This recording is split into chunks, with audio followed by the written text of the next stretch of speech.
It is a truth, universally acknowledged, that a single man, in possession of a good fortune, must be in want of a wife. When Mr. Darcy accompanies his friends to a party in Longbourn, he doesn't expect much until he meets Elizabeth Bennet. Even though the odds were against them, he slowly fell in love with her. As a result, he decided to ask for her hand in marriage. However, his proposal did not go as he, or anyone else, would have expected it to.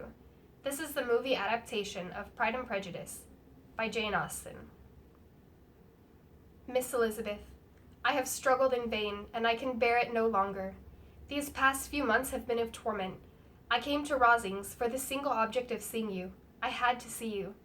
I fought against my better judgment, my family's expectations, the inferiority of your birth, my rank and circumstance, and I'm willing to put them aside and ask you to end my agony.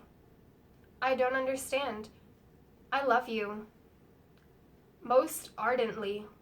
Please, do me the honor of accepting my hand.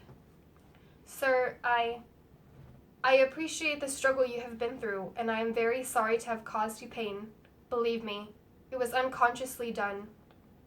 Is this your reply? Yes, sir. Are you laughing at me? Are you rejecting me? I'm sure the feelings you have told me hindered your regard will help you in overcoming it. Might I ask, with why so little endeavor at civility, I must repulse you? And I might as well inquire why it was so evident to design insulting me, you choose to tell me that you liked me against your better judgment. No, believe me, I didn't mean. If I was uncivil, then that is some excuse, but I have other reasons, you know I have. What reasons? Do you think anything would tell me to accept the man who has ruined, perhaps forever, the happiness of a most beloved sister? Do you deny it, Mr. Darcy, that you separated a young couple who loved each other, exposing your friend to the center of the world for caprice, and my sister to its derision for disappointed hope, and involving them both in misery of the acutest kind? I do not deny it. How could you do it? Because I believed your sister indifferent to him. Indifferent? I watched them most carefully and realized his attachment was deeper than hers. That's because she's shy. Bingley, too, is modest and was persuaded she didn't feel strongly for him. That's because you suggested it. I did it for his own good. My sister hardly shows her true feelings to me. I suppose you suspected his fortune had some bearing on the matter. No, I wouldn't give your sister the dishonor, though it was suggested. What was? It was made perfectly clear that an advantageous marriage... Did my sister give that impression? No. No, there was, however, a matter with your family. On want of connection, Mr. Bingley didn't seem to vex himself about that.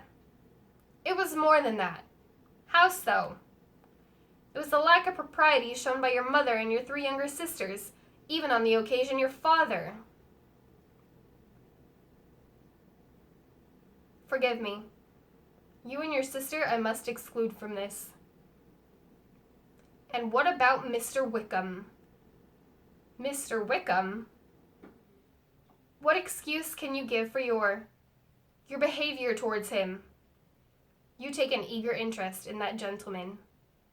He told me of his misfortunes.